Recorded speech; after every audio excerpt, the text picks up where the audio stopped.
Europe is trying hard to create a false flag and to use the Russian boogeyman as a reason to start an extension of the Ukraine-Russia war. I think that what we see happening in the US is in fact in line with what we see happening across the world, right? I mean, there's rising social unrest, revolution, governments trying to stay in power by creating boogeymen. So the US has its own problem. This comes at a time where the economy is clearly slowing down. So we have economic challenges, and we all know that, I mean, wars are not coming when everyone is happy and is feeling prosperous. In fact, war and social unrest always come at a time of economic crisis. Welcome to Discourse with Christian. I'm your host, Christian White, and today is a returning guest, Laurent Lecu. Laurent is also known as the Macro Butler. You can find his work on Substack, where he dives into geopolitics, the markets, etc. Laurent, how you been? Great to see you again.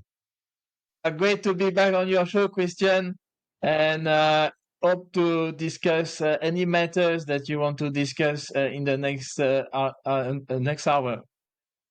Yeah. Well, as I always say, there's a myriad of things going on around the world. So I figured we'd start off with your current macro take on things, geopolitically.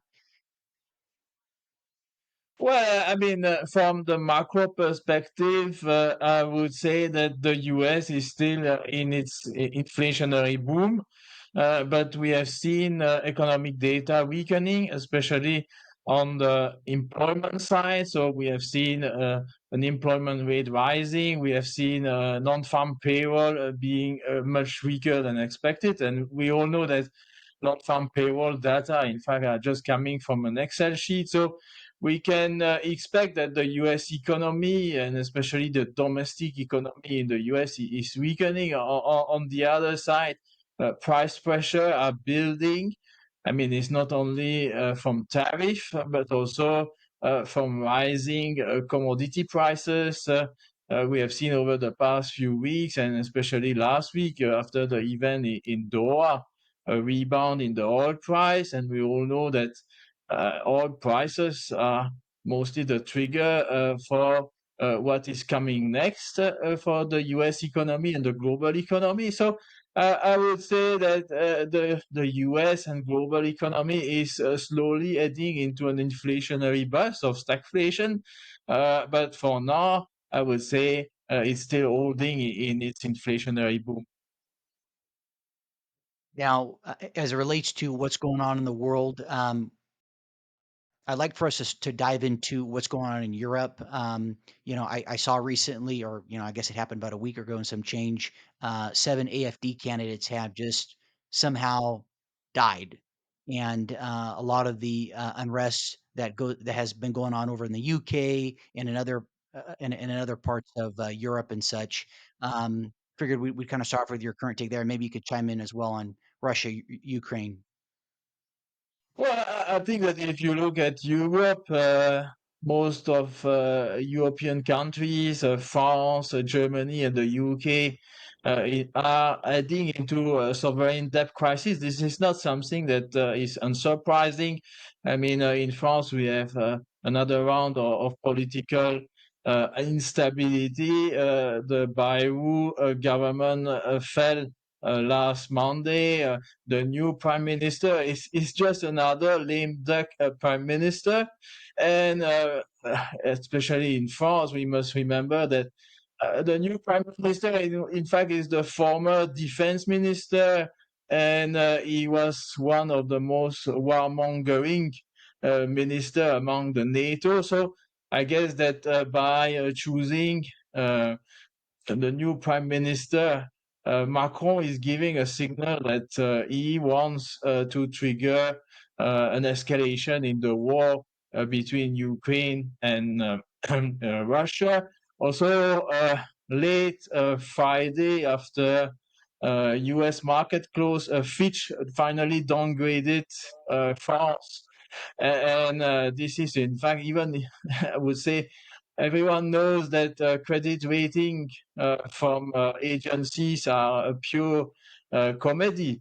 It will give probably a signal that France is heading first into a sovereign problem. That problem, there are a lot of talks that France would need a IMF bailout before the end of the year or early 2026. I mean, UK is not very far from the same dire situation. There's also a lot of rumors that the UK will need once again a IMF bailout uh, because of the new budget that the Starmer government tried to implement. And then the economic situation in Germany is very dire in terms of economic growth. Latest data from Germany show clearly that uh, Germany is already in a recession. So all this put together, and the event also of late last week at the Polish border, where supposedly Russian drones were found inside the Polish border, show that I would say Europe is trying hard to create a false flag or and to use the Russian boogeyman as a reason to start an extension of the Ukraine-Russia war. I think that the hopes from Alaska are kind of evaporated. There's clearly no reason why the Russian should fall in the trap of another peace agreement, which in fact is only an agreement to rearm Ukraine. And I think I want to put things into perspective for people. So, uh, European and some Americans are selling the story that Russia wants to conquer Europe and potentially lately the US. I mean, just put numbers into perspective. We have 150 million Russian try to attack a commodity poor continent of Europe made of more than 400 million people. And then they would also like to conquer the US with 350 million people. I mean, this is complete a joke. The Russians are not looking to conquer Europe, and they are not a threat to America. Yeah, it's every morning just kind of scan the various news agencies and such, and I keep seeing the Telegraph pop up, and they keep putting their narrative out there that the UK needs to take action, or Europe needs to take action and send troops and do this, and um, yeah, it's just absolutely crazy. What's put out there, and just trying to you know do more saber rattling and such.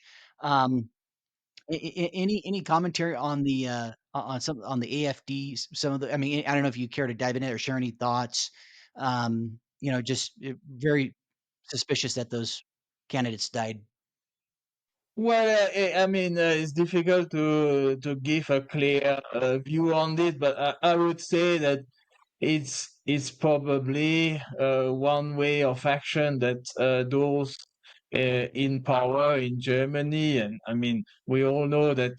I mean, look at who is the prime minister in Germany, the chancellor in Germany. He's a former BlackRock chairman for Europe. So we all know that all these people are related to the deep state one way or the others, and to the men of Davos. So I would say that we know also that these men of Davos and the deep state are ready to do whatever it takes to stay in power. So I would say that they also probably want to eliminate their position one way or the other. And you mentioned Macron in France may need IMF loans, and you're reminding me of Macron's banking background. he was part of the Rothschild bank before he joined politics. So once again, he's also part of, I would say, the deep state. And I mean, to be honest, we all know that he has been a lame duck from day one. His governments have been lame duck from day one. And this new government will probably become another lame duck. And if no budget is approved by the second week of October, this would mean, in fact, that current spending will keep going until a budget is approved. And of course, this could be the trigger for the IMF bailout. And for further downgrades, I want to say that for now, I mean, France is still investment grade, but clearly, would France turn below the investment grade level, this would trigger a massive selling of the French debt from the institution which hold French debt. And this could be a trigger also for financial instability across the world. We have seen in the past, I mean, for those who remember what happened with Greece in the past, when a government is downgraded and when a government needs IMF bailout, is usually the start of a financial contagion.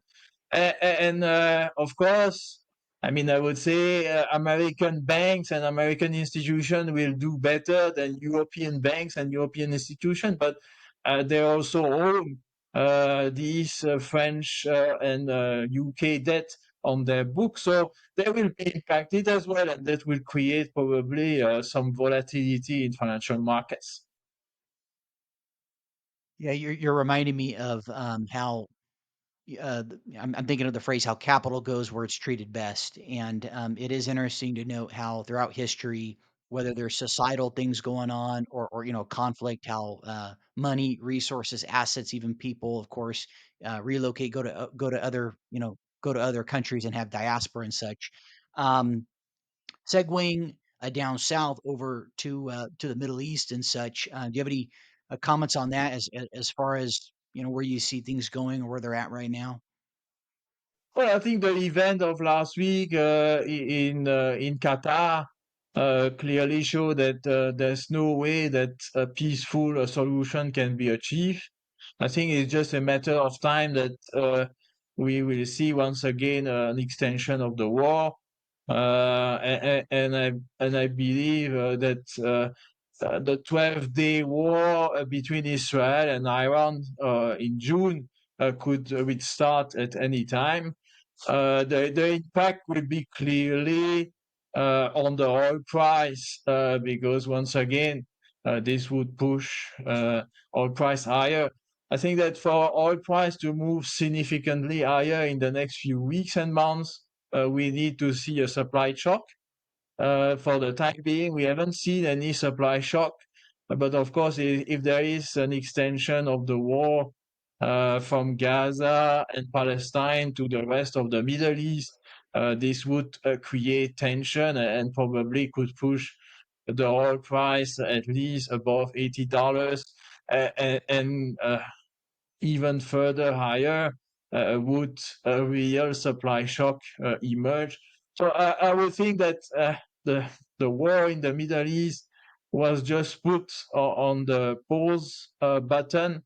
I mean, because the intensity of the conflict during the 12-day war in June was such that both sides needed time to replenish weapon, but uh, there's clearly no peaceful solution on the horizon.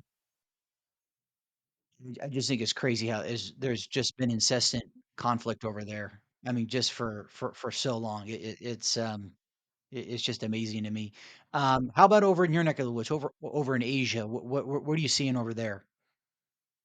Well, in Asia, I would say that recent news have been mostly around Nepal. So Nepal is not really relevant in terms of investment, but I think it's I mean, I'm not a real expert of Nepal, but from what I understand is clearly the government was notoriously corrupted.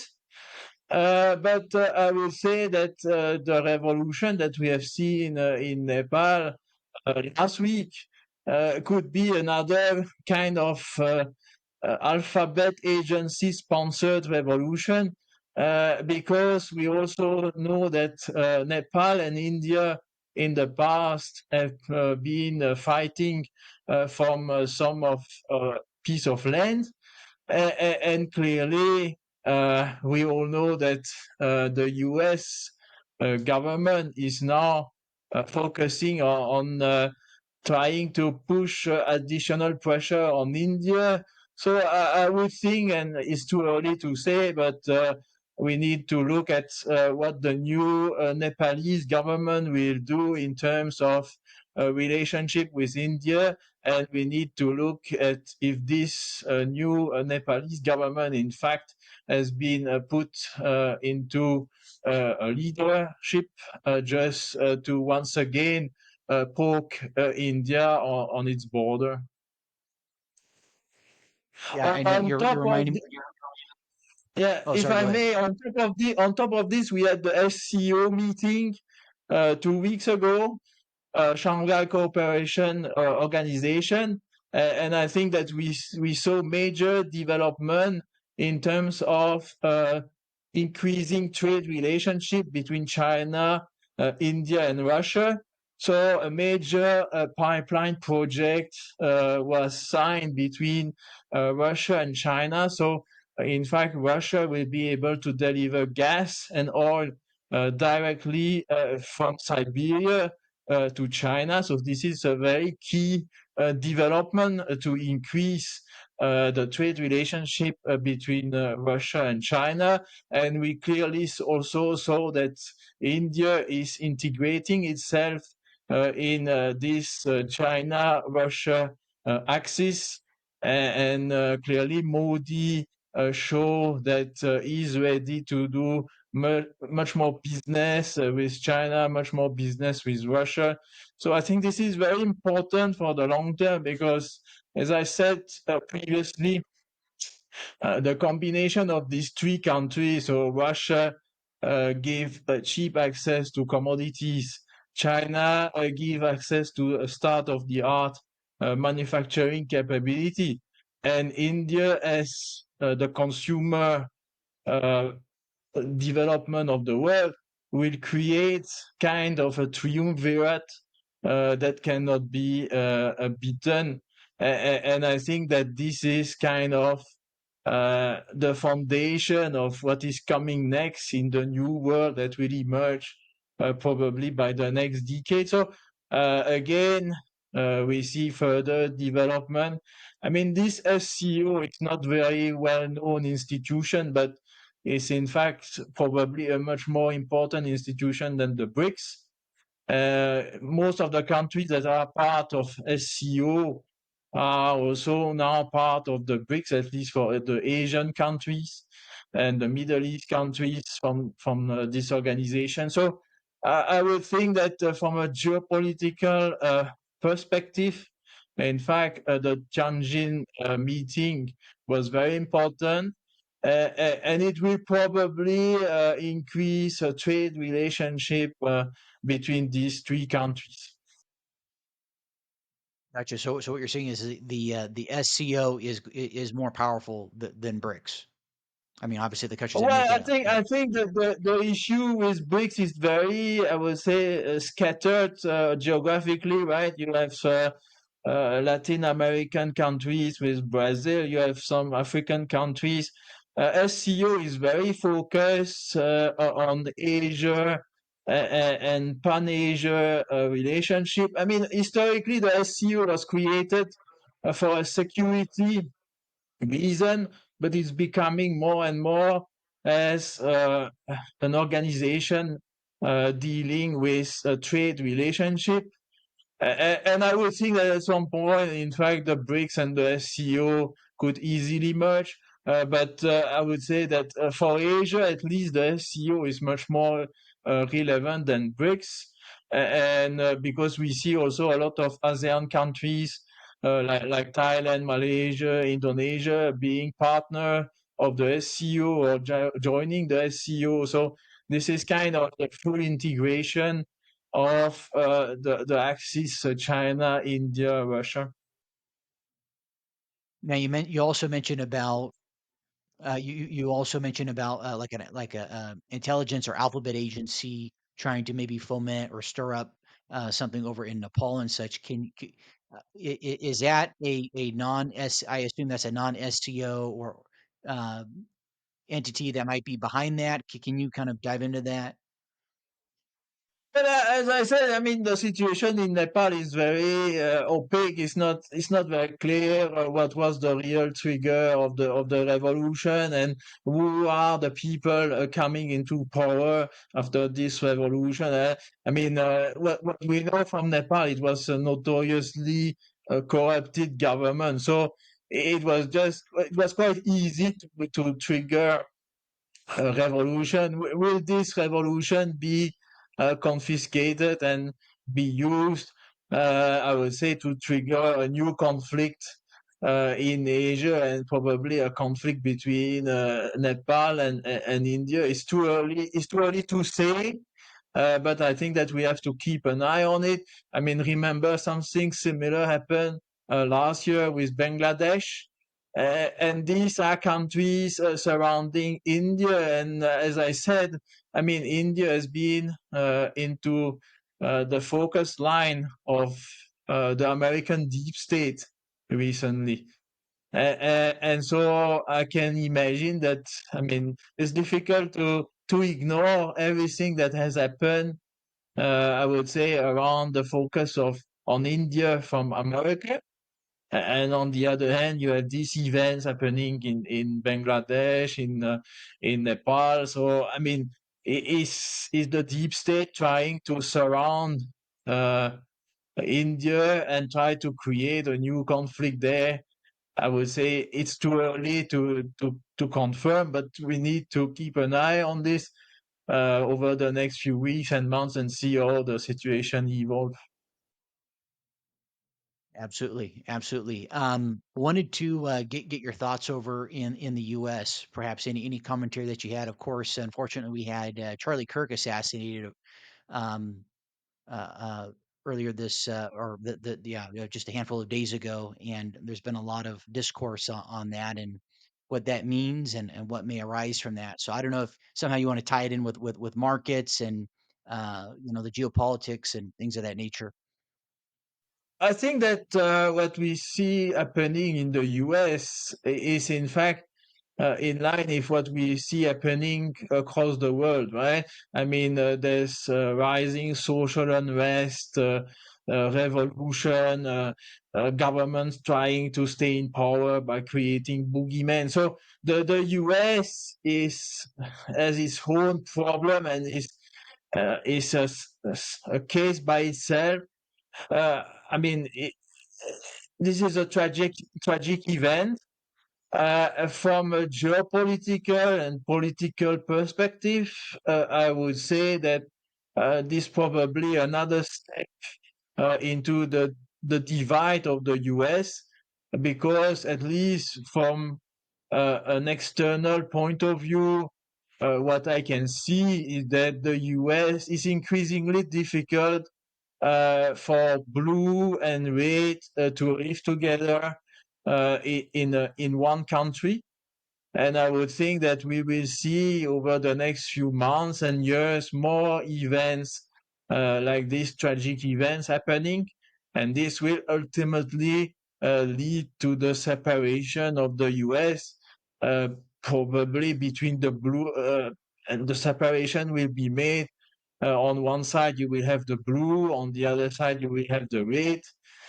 Even inside the red, it's quite difficult to see if all the red are kind of able to live together, because I would say inside both color you also have each of them have their own deep state or own neocon. So I mean, this add to the social unrest.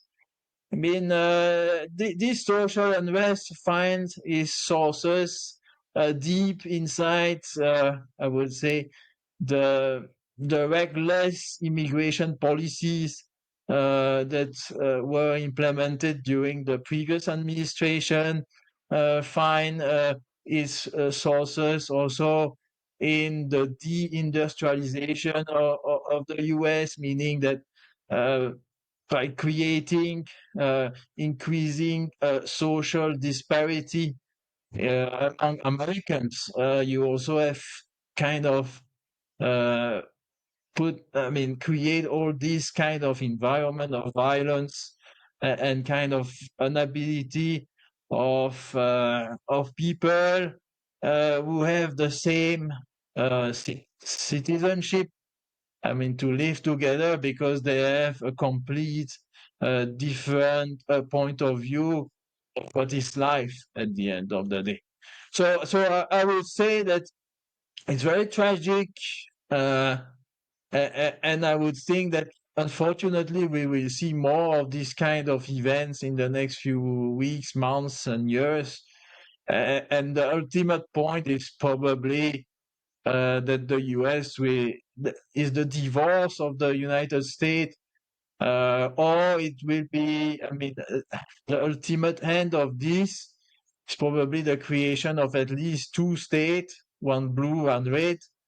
Probably a third state would emerge because I think that especially the Middle West is still another America than the rest of America.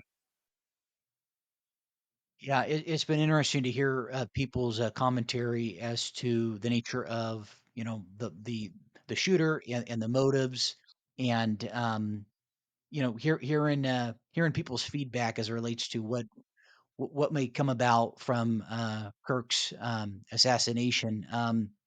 I think, I mean, for sure, the shooter did not. I don't think by any stretch of the imagination that he acted on his own volition and such. I think there was some hidden hand at play for sure.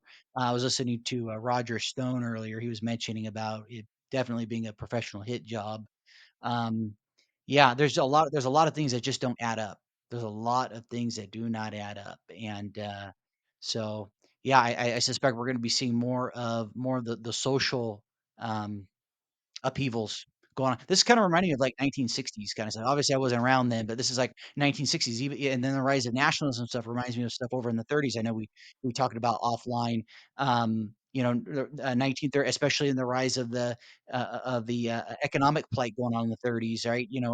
I think of Japan, obviously Germany, Spain, Italy. So it's kind of interesting, just the cyclical kind of nature of things.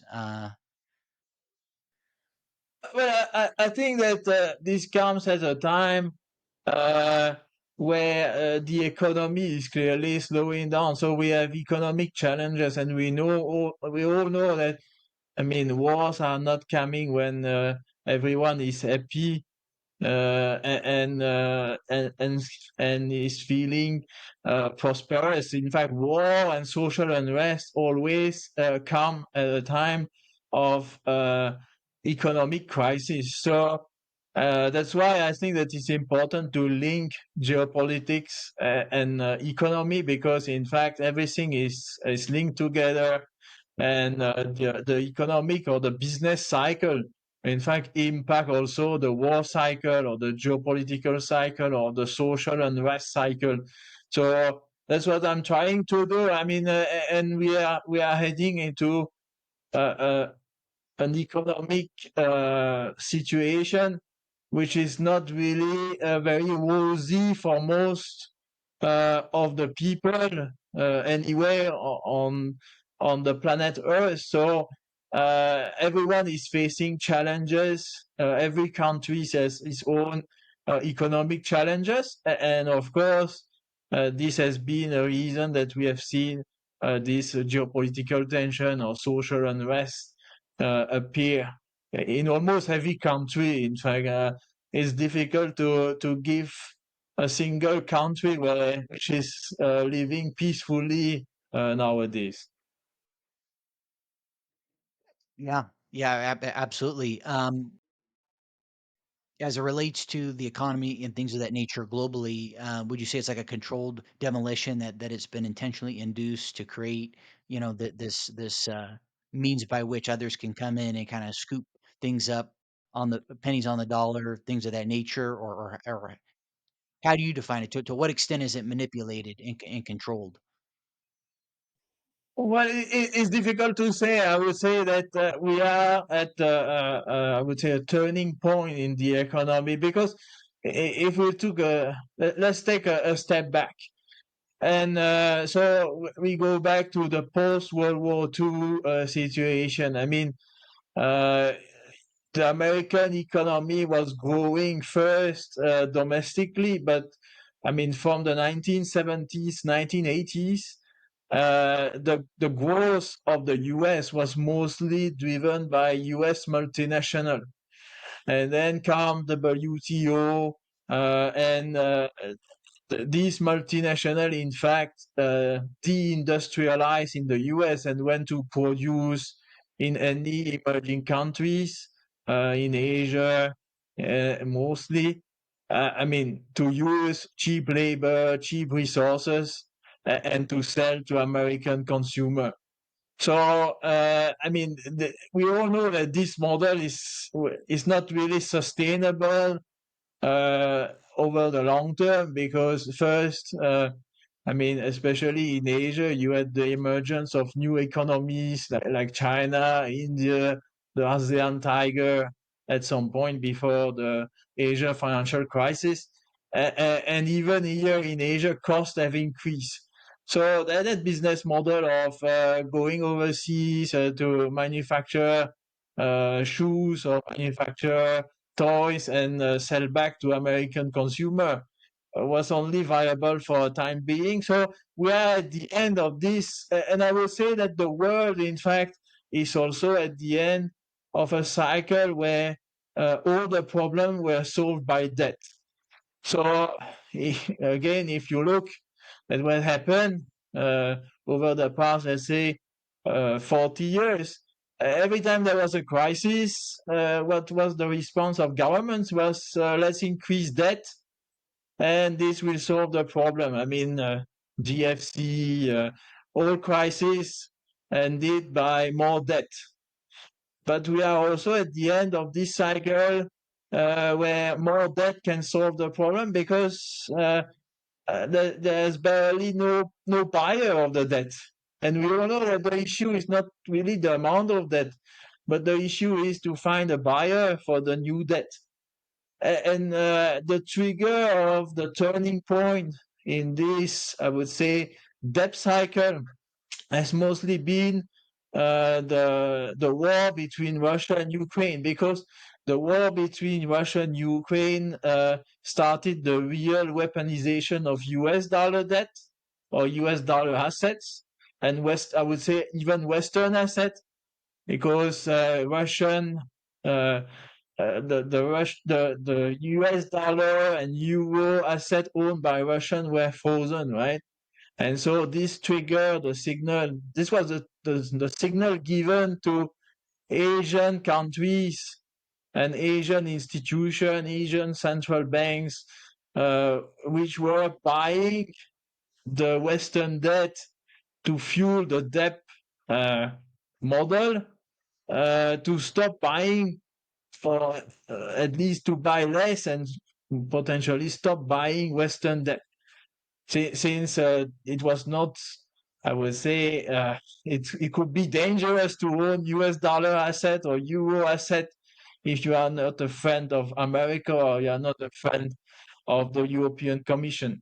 So I think that was a trigger of kind of the end of this debt cycle, and so we need to rebuild something. So I mean, if you look through history, uh, to rebuild a new system, you need to kind of taken out the old system. So I guess that we are heading into a period of time, at least financially, where you will see default and default will come mostly from Western entities, Western government. There are many ways to default. You can default softly by inflating prices, by devaluating the real value of your currency. That's what is happening. In fact, also since the start of this decade, we have seen the gold price rising, and it's just a sign that so the real value of the dollar when measured in gold is weakening, or you can default by going into a war. I mean, this has happened across history that a government default on their debt because they invoke war as a way to default, or they straight default by not repaying their debt. So, I mean, the last two default are kind of what I call hard default. It's probably the last action that governments will take. But we are heading for the second kind of default, which is a default because of war, in fact, at least in the West. Crazy times, crazy times. I'm trying to think of what else might be interesting. Actually, I mean, how about this? Anything else that you feel isn't receiving enough attention currently that you'd like to, I guess, cover? I think that I mean, listeners must pay attention of what is happening over the next few weeks uh, in the Middle East and Eastern Europe. I think that, in fact, Europe is heading into an escalation of the war one way or the other, because we are clearly seeing that the debt model in Western Europe will be the first one to, I would say, to fall. I think that also what is not paying attention, what a lot of people are not talking about is the upcoming implementation of the Euro-CBDC. It's likely to be announced at the next ECB meeting in October. It's probably one of the tools that the European Union and the ECB will use to implement capital control.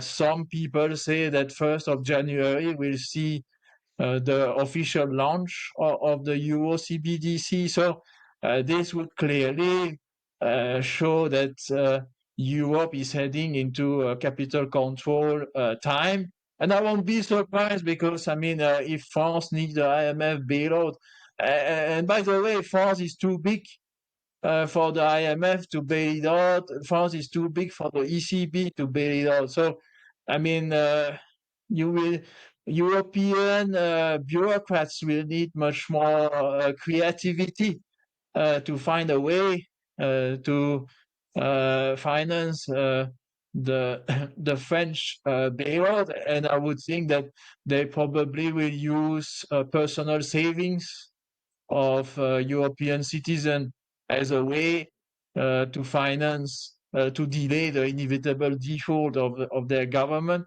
I mean, war bonds could be uh, issued by the ECB or by France in the next few months, I would say by early 2026. And so I think that, in fact, all in all, even the situation in the US is not very rosy. It's still much better than in Europe. And on the other side of the world, I mean, Asia, in fact, Asia is moving ahead because in Asia, and especially in China, in Russia, there's no the time constraint that we have in Western democracy. The powers are not constrained by time. They can plan long time ahead. And I think that everything that is happening is a step-by-step planning. And again, I come back of this SCO meeting in Tianjin. I think that that was one more step in the direction of what Russia, China, and India want to achieve for the next decade. And we will see more of this. I mean, you don't build pipeline in 5 minutes. You don't build a railroad in 5 minutes.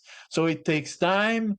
But I would say that you will see these countries, Russia, China, and India, moving ahead in what is kind of inevitable, meaning that by the next decade, these three countries will, one way or the other, be the epicenter of the economic world and ultimately of the financial world. I can think that, I mean, I repeat myself here, but I can think that by 2032, Hong Kong will replace New York as the financial center of the world. Hong Kong has everything to do it, and it will be where uh, Asia and the sub-Asian continent meet the rest of the world who still want to work with Asia in the next decade. So probably, I guess that I won't be so negative on the US. I want to end on a not so negative tone, especially for the US. I think the US has a lot of strengths. Uh, I mean, the US has plenty natural resources. The US has been and has the capability of building things, but the Americans need to go back to their roots. The Americans need to go back to what has made America great in the past, meaning they need to learn again how to manufacture things. They need to learn again how to farm products. They need to learn again of how to build things. And I think that this will probably take a generation of Americans. So we, I think that the future in the US can be bright if Americans decide that it's time to go back of what has made American great in the 1950s, in the 1960s, meaning that it's time to go back to learn how to be an engineer. It's time to go back to learn how to be uh, a builder rather than spend time in university and learning psychology or learning history. I hear you. I hear you. Well, Laurent, I appreciate your time. It was great hearing your update. How can people learn more about you and get in touch with you? Well, they can find me on Substack at the Macro Butler. Anyone who is interested to be in touch with me can also send me an email at info@themacrobutler.com. I reply all email, and then I just launched a Telegram channel where I put some thoughts on what's happening in the world. It's more direct than the weekly newsletter. So they can also look at the Macro Butler on Telegram. Awesome. Laurent, always a pleasure to have you on. And I guess I'll probably most likely have you on next month and get the latest update as to where we are in the world, where we are headed. Thank you, Christian. It's always my pleasure to be on your podcast. Absolutely. Always great to have you. Quick ask. Over half of you who watch the show regularly haven't yet subscribed.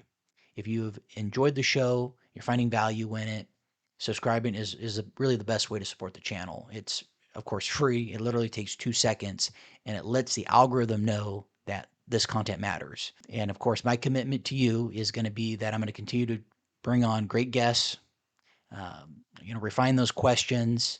And of course, I'm always receptive to your feedback. If there's certain people that you'd like to have on, or certain questions, or this, that, and the other that you'd like to have as part of the show going forward, things of that nature, please let me know. I'm pretty easy to access.